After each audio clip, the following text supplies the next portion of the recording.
अस्सलाम वालेकुम। मैं Arun Kumar Sharma, analyst one thought की तरफ से आज आपको लोकसभा के अंदर पेश होने वाले वाकफ संशोधन बिल जो 2 अप्रैल को पेश होना है और इसके बारे में किरण रिजिजू साहब की क्या तैयारी है, क्या शाह साहब ने कहा है, इसको इसी सत्र में लाएंगे तो उसके विषय में आपसे कुछ बात करना चाहता हूँ। जैसे कि आपको पता है कि 2 तारीख को वक्फ संशोधन बिल जो है वो पेश किया जाएगा। सरकार पहले इस बिल को पेश करना चाहती थी और सत्र जो है वो 4 अप्रैल तक चलने वाला है लोकसभा का। हमारे संसदीय कार्य मंत्री किरण रिजिजू साहब ने कहा है कि वाकफ संशोधन विधेयक पेश करने की तैयारी कर रहे हैं हम। बिल पर संसद के बाहर खूब विचार विमर्श हो रहा है, खूब चर्चाएं हो रही हैं, गर्म भी हो रही हैं। हमें सदन में बहस और चर्चा में भी जरूर भाग लेना चाहिए। ये मेरी अपील है लोकसभा के सांसदों से, अगर इसको पेश किया जाता है तो। अब रिजिजू साहब का कहना क्या है कि बिल पर बनी जेपीसी लोकतांत्रिक भारत के इतिहास में अब तक की सबसे ज्यादा परामर्श प्रक्रिया का रिकॉर्ड बनाने वाली ये जेपीसी है, जिसके जिसके जो अध्यक्ष हैं वो बीजेपी के जगदम्बिका पाल साहब हैं, जो पिछले 3 टर्म से बीजेपी की लोकसभा सीट से जीत कर आ रहे हैं। इसमें जो सारे राजनीतिक दल हैं उनसे अनुरोध है कि वो लोगों को गुमराह ना कर कर सच्ची बात बताएं, क्या बिल के अंदर है क्या नहीं है। आज मैं इसी के विषय में बात करना चाहता हूँ। उन्होंने कहा कि भोले भाले मुसलमान हैं और ये कह के गुमराह कर दिया जाता है कि भोले भाले हैं, सरकार मुसलमानों की संपत्ति और अधिकार को छीनने जा रही है, परंतु ऐसा नहीं है, उनका कहना है ये। परंतु क्या मुसलमान इस विषय पर भ्रमित है? तो गृह मंत्री हमारे अमित शाह साहब ने 29 मार्च को एक निजी चैनल को बातचीत के अंदर ये कहा कि ये जो बजट सत्र चल रहा है, वाकफ बिल संसद में पेश करने की बात वो कह रहे थे, चाह रहे थे कि इस बिल को किसी से डरने की जरूरत नहीं है। मतलब वो अपनी तरफ से सफाई दे रहे हैं और बिल के विरोध में काली पट्टी बांधकर आज नमाज पढ़ी जा रही है। मुसलमान भाई अपना विरोध दर्ज कर रहे हैं और उनको दर्ज करना भी चाहिए, इसमें कोई संशय वाली बात नहीं है। मैं समझता हूं हर एक आदमी को संविधान ने ये स्वतंत्रता दी है कि अपनी अभिव्यक्ति को वो कर सके। ईद के दिन देश में कई जगह नमाज अदा करने के लिए मुस्लिम समाज के लोग वक्फ बिल के विरोध में काली पट्टियां बांधकर पहुंचना ही चाहिए, कोई बुराई नहीं है। हम अपनी बात को कहना चाहते हैं तो हम पुरजोर ढंग से कहेंगे। रमजान का आखिरी दिन जुम्मा था, जुम्मतुल विदा को जो 28 तारीख को थी, 28 मार्च को all India Muslim personal law board AIMPLB ने देश भर के मुसलमानों से कहा कि पट्टे बांधकर नमाज पढ़ने जाएं।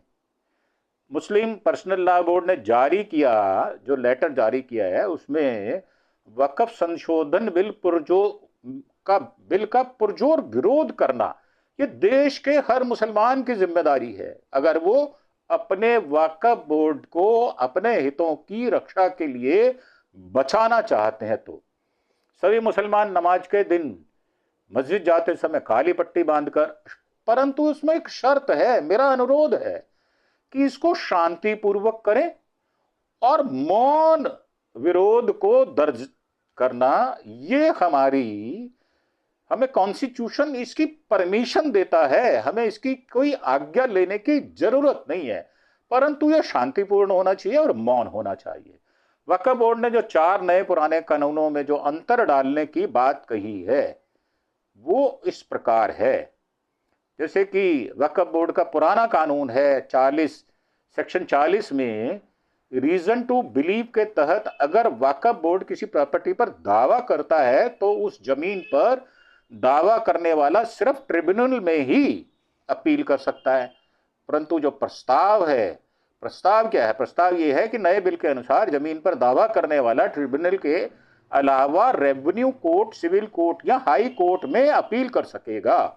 अब दूसरा क्या है? दूसरा है वक्फ ट्रिब्यूनल फैसला आखिरी माना जाता है, उससे चुनौती नहीं दी जा सकती क्योंकि वो मुसलमानों की सर्वोच्च संस्था मानी जाती है। अब उसमें क्या अंतर आने वाला है? उसमें अंतर यह आने वाला है कि अब वक्फ ट्रिब्यूनल के फैसले के खिलाफ हाई कोर्ट में अपील की जा सकती है। आप हाई कोर्ट में जाकर अपनी रिट दायर कर सकते हैं उनके खिलाफ। और जब तक किसी ने वक्फ को दान में जमीन नहीं दी हो, उस पर भले ही मस्जिद बनी हो या वक्फ की संपत्ति नहीं होगी। अब चौथा अंतर क्या आने वाला है? चौथा है वक्फ बोर्ड में महिला और बतौर सदस्य अन्य धर्मों के भी, बस यहीं पर ही राड शुरू हो गया, अन्य धर्मों के भी लोगों की एंट्री नहीं होगी। अब हो क्या रहा है? अब इसमें कहा है कि वक्फ बोर्ड में 2 महिलाएं होंगी और अन्य धर्मों के भी 2 सदस्य एंट्री ले पाएंगे। अब साहब ये अन्य धर्म का क्या इसके अंदर किरदार है वो तो भारत सरकार बताएगी, परंतु मेरे कथा अनुसार या मेरा मानना यह है कि अन्य धर्मों का काम इसके अंदर नहीं है। संसद ने 1954 में बनाया था वक्फ बोर्ड, एक्ट बनाया था ये, और इससे मिलने वाली जमीन या संपत्ति की देखरेख के लिए कानूनी तौर पर एक संस्था बनी जिसमें वक्फ बोर्ड कहते हैं। 1947 में देश का बंटवारा हुआ तो काफी संख्या में मुस्लिम देश छोड़कर पाकिस्तान चले गए थे। वही पाकिस्तान से सारे हिंदू लोग भारत आए थे 1954 में। ये भी जान ले, मैं निजी आपको इंफॉर्मेशन दे रहा हूं कि मेरा जन्म भी 1954 का है। 1954 में सांसद ने वक्फ एक्ट 1954 के नाम से ये कानून बनाया था। इस तरह पाकिस्तान जाने वाले लोगों की जमीनों और संपत्तियों का मालिकाना हक इस कानून के जरिए वक्फ बोर्ड को दे दिया गया था। अर्थात जो मुस्लिम भाई पाकिस्तान चले गए अपनी जमीनें मकान छोड़कर, उस पर वक्फ बोर्ड का अधिकार होगा। पाकिस्तान की ओर जाने वाले लोगों की जमीनों और संपत्तियों का मालिकाना हक इस कानून के जरिए वक्फ बोर्ड को दे दिया गया 1955 में। यानी कानून लागू हो जाने के 1 साल बाद इस कानून में संशोधन मतलब रेक्टिफिकेशन किया गया कर हर राज्यों में वक्फ बोर्ड बनाए जाने की बात कही गई। बात बिल्कुल ठीक है, क्योंकि हमारे आज की डेट में 28 राज्य और 8 यूनियन टेरिटरी हैं। अगर सबका वक्फ बोर्ड होता तो वहाँ के लोग अपनी अपनी बात कह पाते, और सब जगह वक्फ बोर्ड है। इसमें कोई करीब 32 वक्फ बोर्ड पूरे देश के अंदर अलग अलग प्रदेशों में हैं जो वक्फ की संपत्तियों का रजिस्ट्रेशन, देखरेख, मैनेजमेंट करते हैं। बिहार समेत कई प्रदेशों में शिया और सुन्नी मुसलमानों के लिए अलग अलग वक्फ बोर्ड है। ये आपको विदित ही होगा कि मुसलमान 2 प्रकार के हैं, एक शिया है एक सुन्नी है जो सुन्नत करते हैं। दोनों के वक्फ बोर्ड अलग अलग है, दोनों के लोगों का मानना अलग अलग है। शरीयत जो है वो दोनों की थोड़ी भिन्नता लिए हुए है। वक्फ बोर्ड का काम वक्फ की कुल आमदनी कितनी है, उसके पैसे से किसका भला किया जाएगा, उसका लेखा जोखा रखना होता है।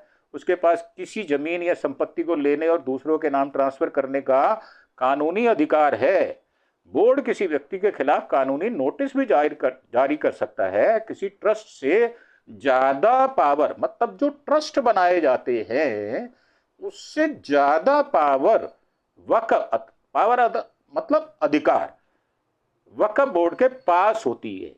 अब कैसे काम करता है साहब वक्फ बोर्ड? आप देखें, वक्फ सेंट्रल वक्फ काउंसिल है, उसमें चेयरमैन जो है किरण रिजिजू साहब हैं, उनके सेक्रेटरी जो है SP सिंह तेवतिया साहब हैं, और 8 सदस्य हैं। 8 के 8 सदस्यों की सीटें खाली पड़ी हैं। भाई साहब ये क्यों खाली पड़ी हैं? सेंट्रल गवर्नमेंट जवाब तो दे। क्यों नहीं बोर्ड की जो मेंबर्स की सीटें हैं उनको क्यों नहीं भरा जाता? अब इसमें क्या है, एक चेयरमैन होता है, एक CEO है, सेक्रेटरी स्तर के अधिकारी जो है वो IAS होते हैं, अन्य सदस्य जो है उसमें एक मुस्लिम विधायक होता है, एक मुस्लिम सांसद होता है, जो कि बिल्कुल उचित है। 2 नंबर जो है वो राज्य सरकार मनोनीत करती है, मतलब 2 मेंबर्स को जिस राज्य का वक्फ बोर्ड होगा उस राज्य की सरकार अपनी तरफ से 2 मेंबरों को मनोनीत करती है, जिसमें आमतौर पर एक मुस्लिम विधायक और एक मुस्लिम सांसद होते हैं। यह ध्यान देने योग्य बात है। एक मुस्लिम एडवोकेट भी होता है, एक टाउन प्लानर होते हैं, मुस्लिम बुद्धिजीवी होते हैं, मतलब स्कॉलर्स होते हैं इसके अंदर। सेंट्रल वक्फ काउंसिल केंद्र सरकार को वाकफ संपत्तियों पर सलाह देने का काम ये संस्था करती है। वक्फ से जुड़ी संपत्तियों की सुनवाई के लिए भी वक्फ ट्रिब्यूनल भी बनाया गया है, एक ट्रिब्यूनल भी बनाया गया है जो उनकी संपत्तियों की सुनवाई करती है। वक्फ बोर्ड के पास कितनी संपत्ति है? देश में सभी 32 वक्फ बोर्ड की संपत्तियों को लेकर अलग अलग मीडिया रिपोर्ट्स में अलग अलग दावे किए जाते हैं, लेकिन 2022 में जो भारत सरकार ने बताया था, देश में 7.8 लाख से ज्यादा वाकफ की अचल संपत्तियां हैं। इनमें सबसे ज्यादा उत्तर प्रदेश वक्फ के पास करीब 2 लाख से ज्यादा अचल संपत्तियां। सुप्रीम कोर्ट के वकील जो हैं चिराग गुप्ता बताते हैं 2009 में वक्फ की संपत्तियों में दुगने का इजाफा हुआ। अल्पसंख्यक कल्याण बोर्ड ने दिसंबर 2022 में लोकसभा में जानकारी दी थी, इंफॉर्मेशन दी थी, जिसके अनुसार वक्फ बोर्ड के पास 8,65,644 अचल संपत्तियां हैं। लगभग 9.4 लाख एकड़ वक्फ की जमीनों की अनुमानित कीमत जो है वो 1,02,000 करोड़ है। वक्फ बोर्ड के पास रेलवे और सेना से भी ज्यादा जमीनें हैं, ये बात विदित होनी चाहिए। रेलवे के पास कितनी जमीनें हैं? रेलवे के पास 33 लाख एकड़ है। सेना यानी रक्षा मंत्रालय की कुल जमीनें कितनी है? 17 लाख एकड़। वक्फ बोर्ड के पास कितनी है? 9.4 लाख एकड़। अब इसमें क्या है, वक्फ बोर्ड की कुल अचल संपत्तियों की संख्या जो है वो 8,72,000 है, और वक्फ बोर्ड की कुल जो है संपत्तियां, अचल जो संपत्तियां है वो 16,000 है, और रेवेन्यू जो आता है वो 200 करोड़ पर ईयर आता है। 58,000 से ज्यादा वक्फ बोर्ड की जमीन के मालिकाना हक से जुड़ी याचिकाएं ये WAMSI पोर्टल पर फाइल हुई हैं। 12,700 से ज्यादा केस अलग अलग प्रदेशों में वक्फ बोर्ड में पेंडिंग पड़े हुए हैं। साहब आप देखें इनका फैसला क्यों नहीं करते? 18,000 से ज्यादा केस वक्फ ट्रिब्यूनल पर पड़े हुए हैं, पेंडिंग है ये, तो इनके फैसले होने चाहिए। 165 केस हैं वक्फ बोर्ड को लेकर सुप्रीम कोर्ट और हाई कोर्ट में पेंडिंग जो केसेस हैं उनकी संख्या 165 है जनाब। मोदी सरकार वक्फ बोर्ड के कानून में बदलाव क्यों कर रही है? बदलाव इसलिए कर रही है कि चिराग गुप्ता साहब हैं सुप्रीम कोर्ट के वकील, वो बता रहे हैं कि मोदी सरकार वक्फ बोर्ड एक्ट में करीब 40 बदलाव करना चाहती है। सरकार इस कानून में 5 वजहों से बदलाव करना चाहती है। कौन कौन से 5 बदलाव हैं जी? वो वक्फ बोर्ड में गैर मुस्लिम की एंट्री, वक्फ पर सरकार का कंट्रोल बढ़ाना, जिला मजिस्ट्रेट के ऑफिस में रजिस्ट्रेशन होना, और न्याय के लिए अदालत जाने का मौका मिलना। ये 5 बदलाव करना चाहती है। अब इन 5 बदलावों में अगर आप देखें, इनकी डिटेल की तरफ देखें, तो वक्फ बोर्ड में अब 2 सदस्य गैर मुस्लिम होंगे। इतना ही नहीं, बोर्ड के CEO भी गैर मुस्लिम हो सकते हैं। महिलाएं जो हैं, अन्य मुस्लिम समुदाय का परसेप्शन बढ़ाना है, कानून बदलकर वक्फ में महिलाओं का पार्टिसिपेशन बढ़ाया जाए, अर्थात औरतों को भी इज्जत दी जाए। सेक्शन 9 और 14 में बदलाव करके केंद्रीय वक्फ परिषद में 2 महिलाओं को शामिल करने का प्रस्ताव है। इसके अलावा नए बिल में वोहरा और आगा खनी मुस्लिमों के लिए अलग से वक्फ बोर्ड बनाए जाने की बात भी कही गई है। वोहरा समुदाय में मुस्लिम आमतौर पर व्यवसाय से जुड़े होते हैं, वो बिजनेसमैन होते हैं, जबकि आगा खानी इस्माइली मुसलमान होते हैं जो ना तो रोजा रखते हैं और ना ही हज पर जाते हैं। अब तीसरी बात जो है उसमें कानून बदलकर भारत सरकार कानून बदलकर वक्फ बोर्ड की संपत्तियों पर कंट्रोल बढ़ाएगी, अर्थात वो अपना कब्जा बढ़ाएगी। वक्फ बोर्ड के मैनेजमेंट में गैर मुस्लिम एक्सपोर्टर्स को शामिल करने और सरकारी अधिकारियों से वक्फ के ऑडिट कराने से वक्फ के पैसे और संपत्ति का हिसाब किताब ट्रांसपेरेंट हो जाएगा, पारदर्शी होने वाला है। केंद्र सरकार अब सीएजी के जरिए वक्फ की संपत्तियों का ऑडिट करा सकती है, अर्थात उसकी ऑडिट सरकार करेगी। जिला मजिस्ट्रेट के ऑफिस में रजिस्ट्रेशन कानूनी बदलाव के लिए सरकार ने जस्टिस सच्चर आयोग और के रहमान खान की अध्यक्षता वाली संसद की संयुक्त समिति की कमेटी की सिफारिशों का हवाला दिया है। इसके मुताबिक राज्य और केंद्र सरकार वक्फ संपत्तियों में दाखिल नहीं दे सकती, लेकिन कानून में बदलाव के बाद वक्फ बोर्ड को अपनी संपत्ति जिला मजिस्ट्रेट के दफ्तर में रजिस्टर्ड करानी होगी ताकि संपत्ति के मालिकाना हक की जांच हो सके। तो इसमें कोई बुराई भी नहीं है, कर लेनी चाहिए। नए बिल के पास होने पर संपत्तियों और उसके राजस्व की जांच जिला मजिस्ट्रेट कर पाएंगे। मतलब जो रेवेन्यू आता है, जो उनको इनकम होती है, उसके बारे में बात की जा रही है।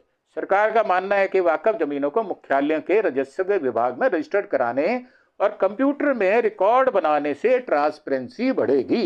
ये बात बिल्कुल ठीक है। जब आप उसको रजिस्ट्रेशन करेंगे, कंप्यूटर से होगा, तो उसमें डेट और टाइम आएगा, और उसमें जो आगे पीछे किया जाता है या केस दबा दिए जाते हैं वो नहीं दब पाएंगे। अब पांचवा है न्याय के लिए अदालत जाने का मौका मिलेगा। मोदी सरकार के नए बिल के मुताबिक वक्फ ट्रिब्यूनल में अब 2 सदस्य होंगे। ट्रिब्यूनल के फैसले को 90 दिनों के अंदर हाई कोर्ट में चुनौती दी जा सकती है। 3 महीने बहुत वक्त होता है, आप दे दो चुनौती, क्या डरते हो आप। अभी सबसे बड़ी चुनौती ये है, अगर किसी जमीन को वक्फ ने अपना बताया तो उस जमीन पर दावा करने वाले दूसरे पक्ष की ये जिम्मेदारी है कि वो ये साबित करे जमीन उसकी है। मतलब वार्डन ऑफ प्रूफ दावा करने वाले व्यक्ति पर होती है। सरकार नए बिल में इस समस्या का भी समाधान करने वाली है।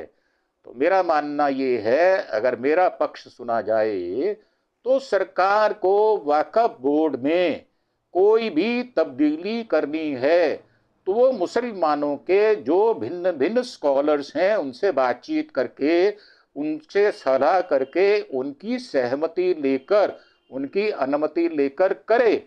नहीं तो देश में मुसलमान नाराज होगा, जो कि 16 या 17% है, करीब करीब 25 करोड़ मुसलमान हैं। हम उनको अवॉइड नहीं कर सकते, हम उनको दरकिनार नहीं कर सकते। तो मेरा मानना ये है जनाब, आप इस पर गंभीरता से विचार करें और उनको कॉन्फिडेंस में लेकर इस बदलाव को पूरी सहमति से सारे राजनीतिक दलों के साथ मिलकर उनसे बातचीत करके एक पॉइंट पर सहमति बनाएं और इसमें बदलाव करें।